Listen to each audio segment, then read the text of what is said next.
Avec Bruno Berberès. Bonjour Bruno. Bonjour, comment on va? Ça va et vous? Où êtes-vous? Je suis dans le noir. Oui. Vous êtes où? Vous êtes au boulot? Alors je suis très loin de vous, puisque vous êtes supposé représenter le Sud, entre autres. Moi, je suis à Nancy. Je suis à la musique, à l'école La Musique Académie Internationale. C'est là où j'interviens de temps en temps pour coacher des talents qu'on retrouve de temps en temps dans The Voice, comme Lilian Renaud, par exemple. D'accord. Donc, quand vous m'avez proposé d'être là, je me suis dit, je veux pas. Vous allez me voir tel que je travaille, en fin de compte. Donc, il est 10h15 du matin et je fais travailler des chanteurs. Et vous faites travailler des chanteurs. Regardez, devant moi, il y a un jeune homme qui s'appelle Joris avec ses musiciens. Vous le verrez peut-être un jour dans The Voice, s'il accepte, c'est pas sûr. Hein. Voilà. C'est pas sûr. C'est pas le rêve de tout chanteur de passer dans The Voice. C'est pas forcément une histoire de rêve ou pas, c'est une histoire de chemin plutôt. Oui. Vous voyez. Comment de alors chemin, vous êtes de voix. Je rappelle que vous êtes le directeur de casting de The Voice. C'est vous qui sélectionnez tous ces candidats. Racontez-nous un petit peu comment ça se passe justement. Donc là, vous nous expliquez que vous êtes en train justement de coacher des gens, mais ça n'a rien à voir avec The Voice. Votre métier, c'est ça, c'est le coaching vocal, mais ça fait partie de votre métier.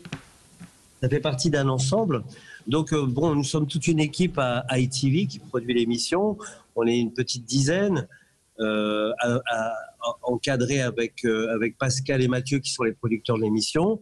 Donc cette année avec le Covid et le confinement, ça a été un petit peu différent, pas plus compliqué mais différent. On a fait beaucoup de visio, comme tout le monde, beaucoup de Zoom, etc. pour repérer les talents et les auditionner à distance.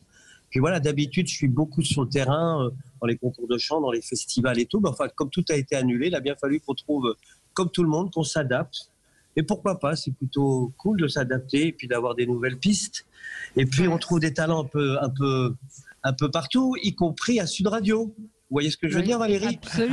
Absolument. On en trouve même à Sud Radio alors qu'on vient faire une interview, qu'il y a une pause publicitaire et qu'il y a quelqu'un qui me fait écouter, Maria Doyle, qui était notre chouchou de cette femme non-voyante qui a une voix magnifique. Et effectivement, il se trouve que je la connaissais. Je vous ai dit, il faudrait quand même que vous l'entendiez.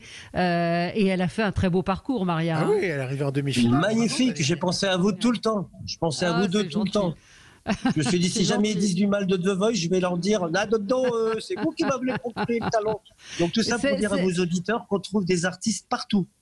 Partout. Et comment vous l'avez trouvé cette saison de The Voice? Vous avez pas me dire mauvaise, c'est sûr. Ça tombe bien, The Voice vocal.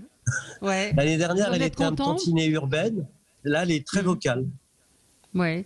J'ai adoré. Et puis en plus, j'ai adoré les réactions du public. Parce que même là, je vois entre les 12 demi-finalistes et les 4 finalistes, les gens ne savaient pas qui choisir. Donc moi, j'aime bien quand le public est dans l'embarras. J'aime bien ça. Et quand vous voyez sur vendredi dernier, samedi dernier, il y a eu beaucoup de critiques sur les choix qui ont été faits par les téléspectateurs en disant qu'il y avait peut-être eu de la triche, pourquoi il n'y avait pas Tony, pourquoi il n'y a pas tel ou tel chanteur. C'est les critiques habituelles ou oui, c'est les critiques habituelles. Vous pensez que Tony aurait peut-être mérité d'être là, non?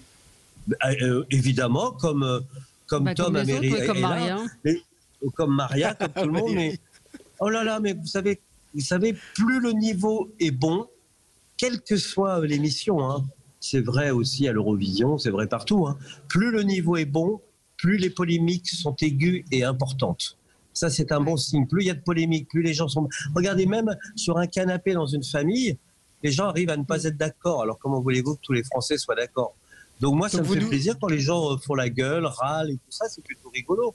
Alors, ce matin, vous nous certifiez qu'il n'y a pas de triche dans les votes, Bruno? Vous imaginez si je vous réponds oui? Non, mais franchement, c'est quoi cette question? Bonne réponse. Si, c'est bidonné. Vous êtes au resto, vous dites, il est frais mon poisson? Non, il n'est pas frais mon poisson. Non, donc ça veut dire qu'il y a peut-être de la triche alors? Mais vous êtes pervers, vous? Mais non, il n'y a pas de triche. Attendez, écoutez, regardez-moi bien là, même dans le noir. Je suis un mec sportif. Je suis un mec sportif, j'adore la compète, j'adore le sport, quoi. Donc le sport, ça va pas du tout avec la triche, et c'est impossible. Il y a aussi un huissier. Je comprends même pas pourquoi vous me demandez ça. Pourtant, je vous aime bien. Voilà, il fallait qu'il pose la question. La saison prochaine, il y aura une prochaine saison de The Voice, vous le savez j'espère déjà. Bien. Ouais. J'espère bien. C'est pas encore, mais c'est pas encore signé. Sinon, je suis au chômage. Ah bah oui, non, ça c'est sûr. Mais c'est signé ou pas encore Nico va vous le dire samedi soir.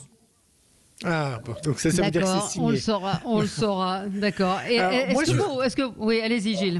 Ouais, Bruno, je voulais vous faire écouter quelque chose de The Voice en Angleterre. C'était en 2014. La vidéo que vous allez voir a été vue par 29 millions et je vous poserai une question après. Écoutez. We've come too far to give up who we are, so let...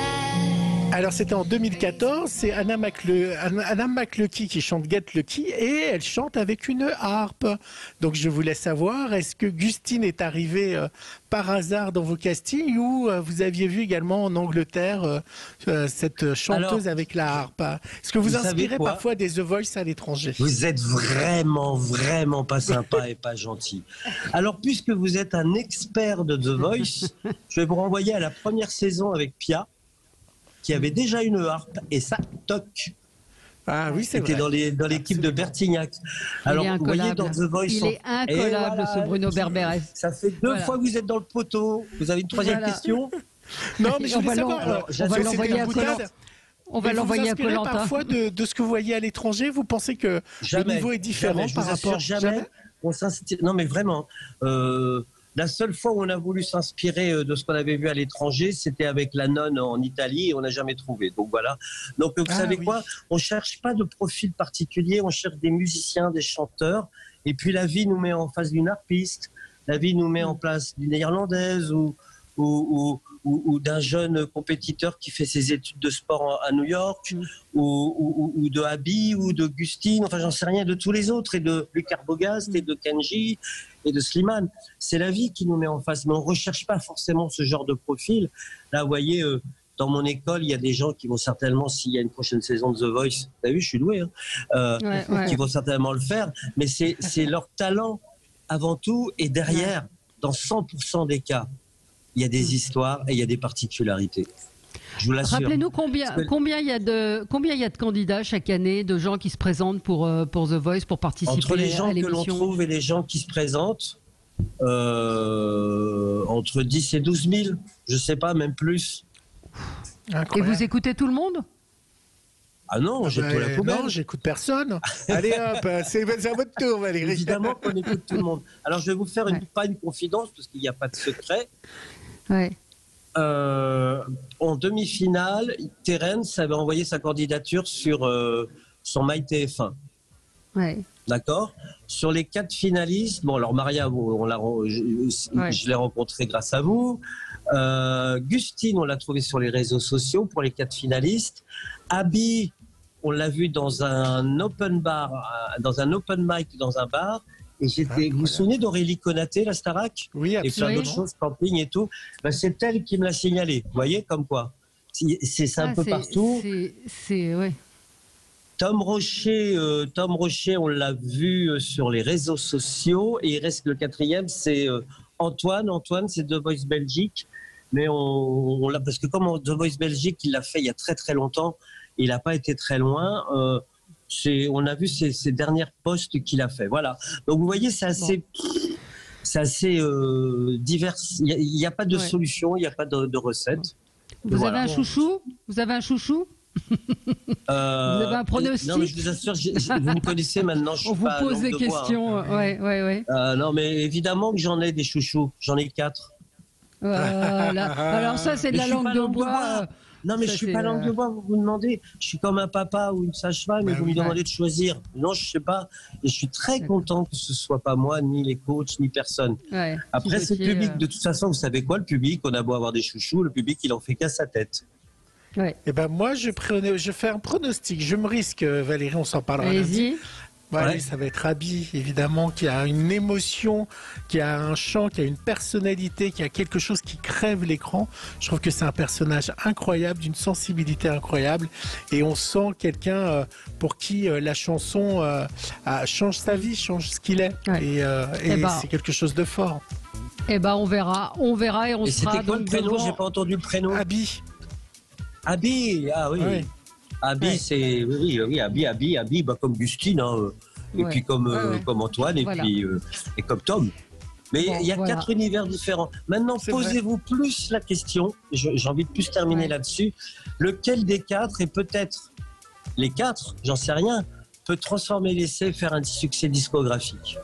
Ça, c'est la question aussi. C'est la vraie question. Après le vote du public, il est sur l'émotion, sur la prestation qui va Surtout, être quoi. jugée Surtout, évidemment. samedi. Absolument. Merci Et vous voyez, beaucoup. ce matin, je vous fais des gros bisous. Merci de m'avoir on vous aidé. embrasse. Puis si Merci, vous avez d'autres Bruno. idées cette année, hein.